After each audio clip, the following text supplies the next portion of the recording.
Well, we can add the name of Midtjylland to the list of terrible European results Celtic have had. 4 years in a row now we've bowed out of Champions League qualifying. I don't quite know where tonight ranks in the list of Athens and Cluj and Ferencvaros and Malmö's, but I'm sure we'll come on to that. We've got Ewan joining me, Hamish. We've got Stevie making his debut as well. Stevie, it's sad we've not got you on in better times making your debut. We're out the Champions League again. What's your thoughts on tonight? I got to say, I didn't expect it like that. I mean, I think it was a coin flip and it was a 50-50. Midtjylland aren't a great side and neither are we. I think we were definitely the better team last week, and then our naivety kicked in and you saw the state of us as soon as it went 1 each and we looked really poor, and that's when I thought next week at their ground, again, it could go either way. But I thought when we went 1-0 up, if you said to me after that, I would expect us to be controlling it, because I didn't see anything from Midtjylland to think they're going to pose us any problems. But as it always is with Celtic in Europe, and as it's been with Celtic for the last 24 months now, it was self-inflicted again, and although I wasn't expecting it, it's a real soldier to take. I feel the same actually. I felt throughout that tie that we were relatively kind of okay. Even in the stages of the first leg when we had the red card, I never felt there was really much danger in the tie until we conceded that goal, and the team didn't recover from that goal at all. And I'm talking about the first goal. We didn't recover. We were lucky not to concede another one before the end of the 90 minutes, and then extra time was just a complete shambles. I don't think I've ever seen a team be just as toothless in extra time. I don't think we had, never mind a shot, I don't think we had an attack in the whole of extra time, and they were just all over us.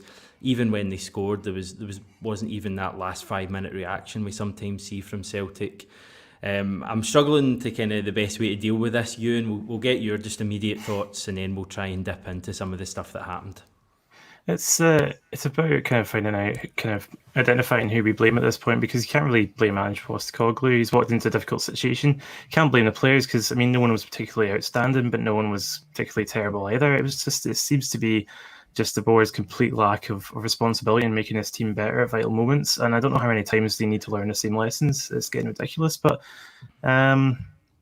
you can't blame players necessarily. Dane Murray had a really hard gig for his first 90 plus minutes in Europe, and I thought he made a decent account of himself despite the goals. And in the first 90 minutes, in the 90 minutes, Stephen Welsh was trying to clear everything that moves. It's just undoing ourselves with these mistakes, and just lack of experience showed in the end. It's just, you expect nothing, but you still come away disappointed. Sorry, I've ended up sounding like a parent where it's like, I'm not angry, but I'm just disappointed. It's just so inevitable, it's just so inevitable. But here we are. It does feel quite inevitable. Was it inevitable all the way through, Stevie, when you saw the team that we had lining up tonight, in particular that back five? I mean, it would have been a bit of a miracle, surely, if we'd have come through a tie with that back five.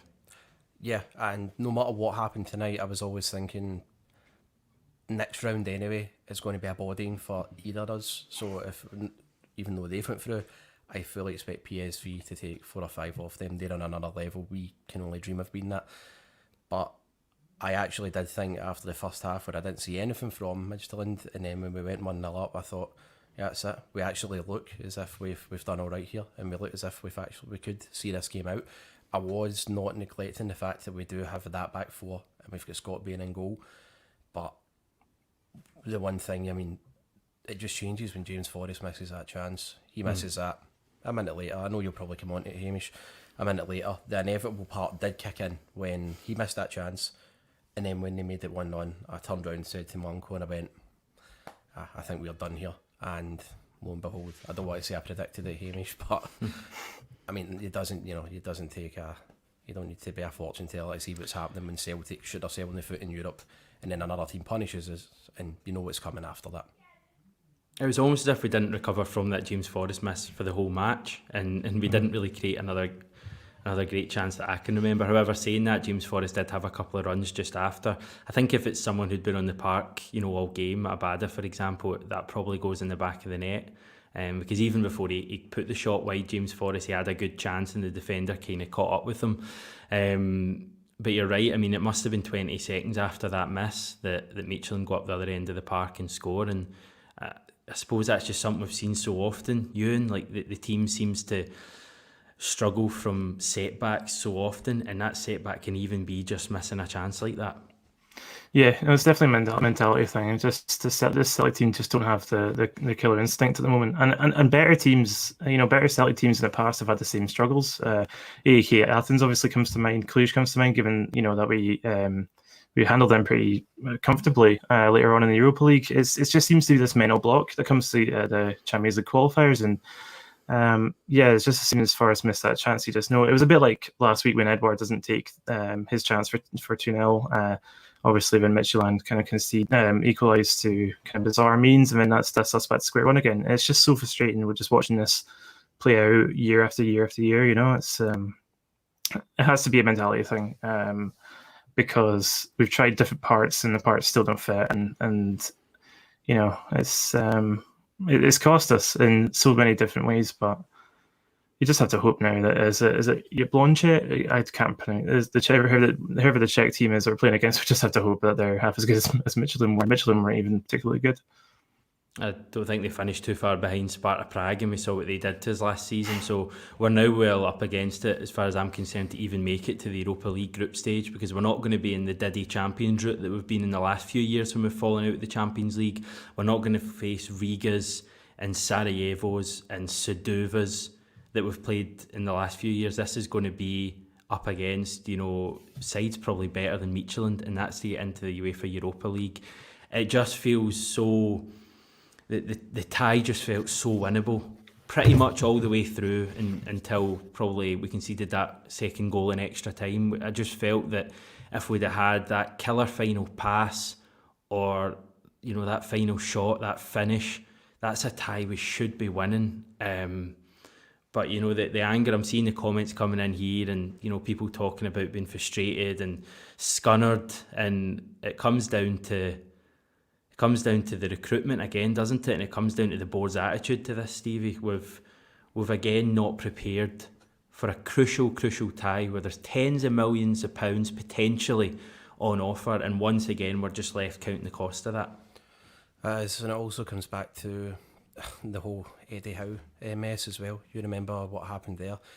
We thought Eddie Howe's just going to come in. There was no backup plan put in place just right away if he said no. We just expected him just to swan in and sort everything out. Then that mess happened, and then you look at the delay in getting Ange in. There was also the isolation period and all that as well. Then he's going to identify his targets, he's got to get his players in, and that's just adding... That's going to take more weeks on as well. He's got to implement his system, he's got to implement his style, and with the greatest respect to the players out there, he's trying to do that already now. And you can tell that the system he wants to play, the style he wants to play, it's not going to be feasible with those players. And a lot of people are saying, Hamish, that we've heard all this screaming about how we need a goalkeeper and how we need an entire new defence in, which is understandable, striker too. I mean, Angie's going to have to look at that midfield and say that could be another overhaul as well. And I have to say, I'm maybe naive as well. I thought our midfield we would have been okay, because you saw with the making Turnbull, the makings are a right good player last season. Sorrow too is getting his chance, and we know what Callum McGregor can do. But certainly those three, when they've not got that, when they've not got the protection at the back, and if not, they can't feed a right good player in front of them, because it's a worry how we're going to go ahead this season. I'm not saying I'm pressing the panic button or that, Hamish, but it is a worry for me now. I think you're right. I mean, I thought Sorrow tonight was just really poor, and I gave him the credit last week, but in giving him the credit last week, I said that again, he needs to improve on his play on the ball, because he's so lethargic and so so careless in possession a lot of the time, and we see that tonight when he's pressed. The amount of times that guy will play a stray pass or will give the ball away. David Turnbull didn't really have an impact in the game at all. I think some people are going a little bit overboard with their criticism of him, saying that he's a flop and shouldn't be part of the Celtic first team going forward. But I thought he was poor again tonight, probably maybe the third game in a row that he's been quite anonymous in the game. And yeah, I mean, there's so many players in that team that won't be in our first team in a month's time. There's so many players. When we get the players in, Ralston won't be anywhere near it. Bain, I don't think. I hope not. Won't be anywhere near it. Dane Murray did well, but he's 18 years old. He's not a starter for Celtic right now. Stephen Welsh, there's questions whether he should be a starter for Celtic, if we're honest. And if everyone's fit, I don't think he would be. Left back Greg Taylor, big question marks for me. Numerous other, Ryan Christie wide left. I thought Ryan Christie was kind of all right tonight, probably one of our better players, but again, he's not a left winger for me.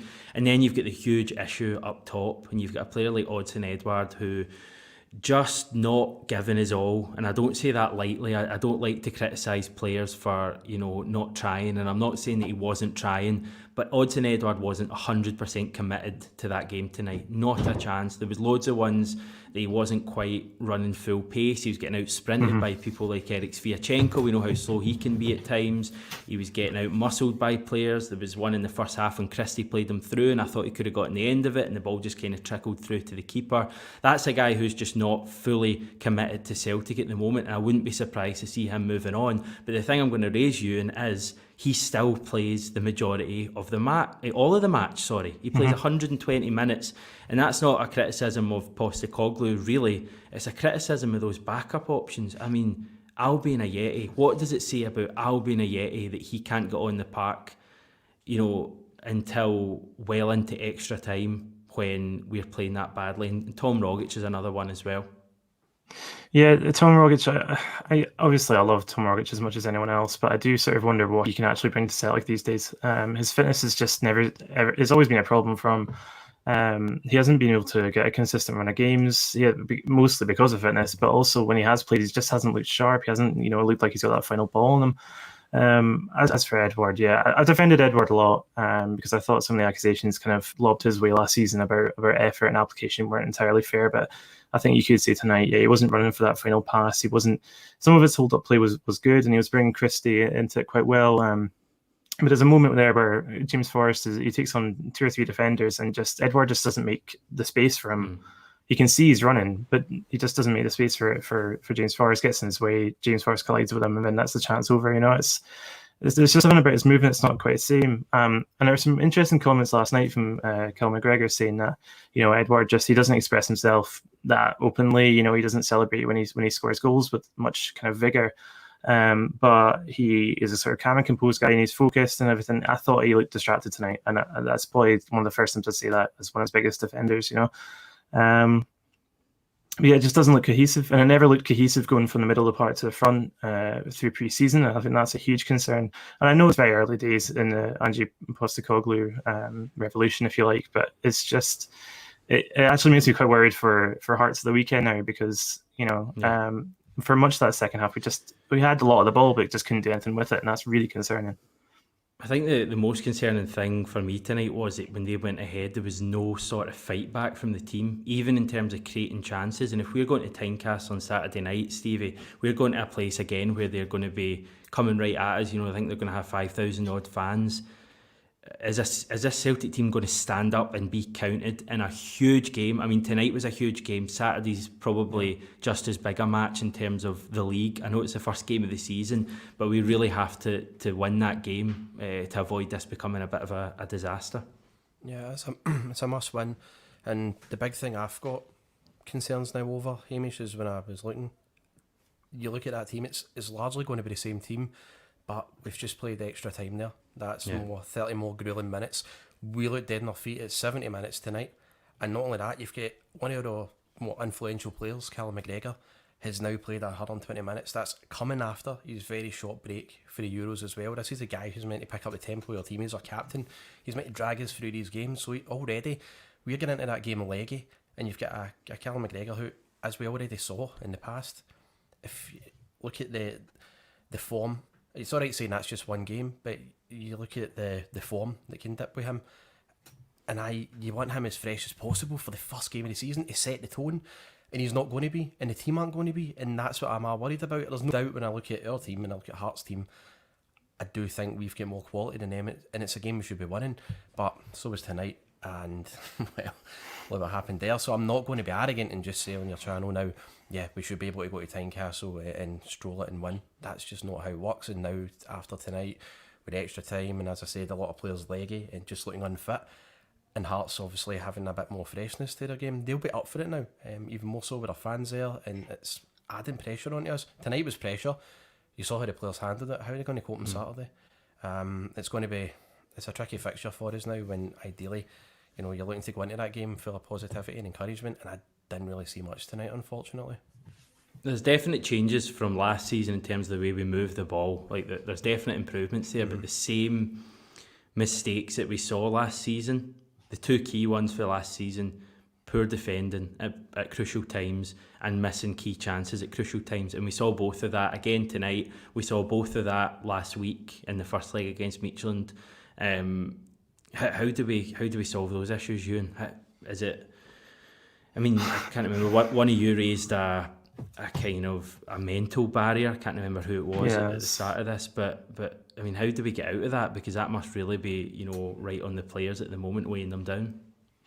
I'm afraid the only real answer is by winning these games in the future. But I think, once this group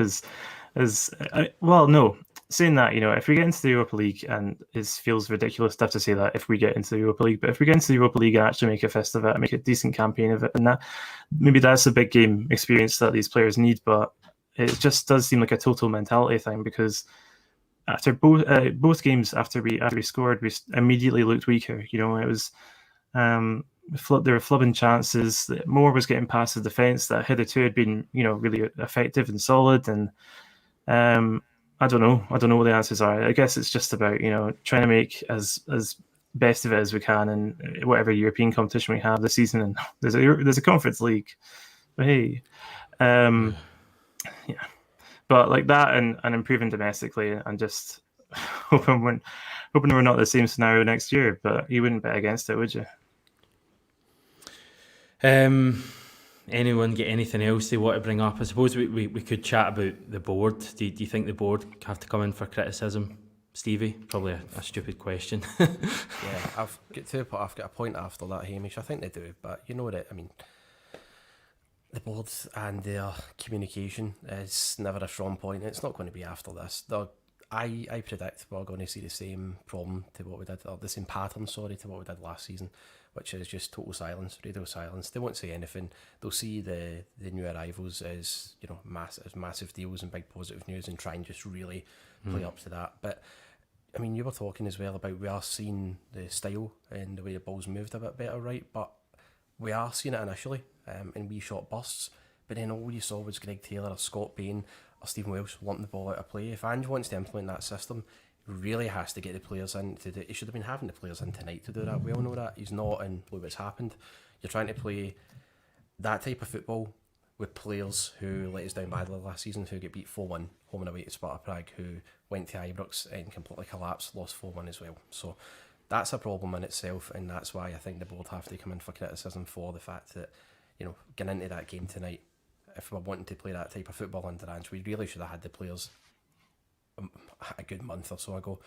It's not happened, and what will happen from it, Hamish? It'll be radio silence. They might even go back to happy birthday tweets. I don't know, but I wouldn't be shocked if they might very well go back to that tried and tested thing just to wind people up and use a distraction. That's the level they may go to. But yeah, I think you're right. They definitely do need to come in for criticism, and they will. But will they learn from it? Probably not. It's been the same for the last 4 seasons, and I don't think it's just going to stop anytime soon. This is a long-term sort of feeling at Celtic. It's not as if it just happened any time, in the last couple of months or that.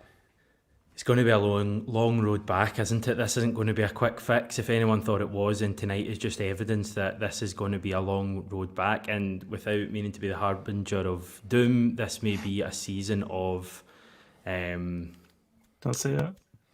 Building blocks is what I'm going to say.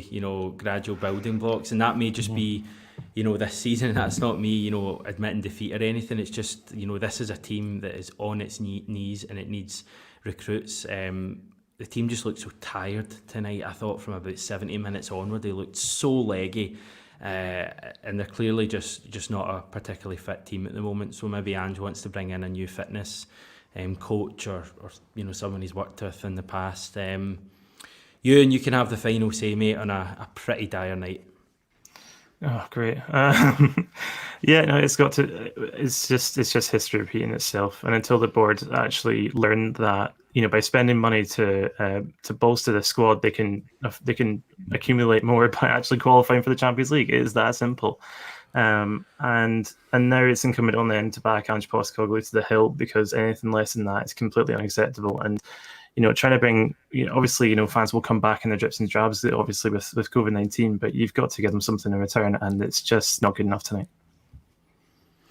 Right, guys, thanks for joining me. Stevie, hopefully the next time you're on we'll be more positive about things. Same goes for you, Ewan. Thanks for watching, everyone. Remember to subscribe to the channel as well, and we'll speak to you very soon.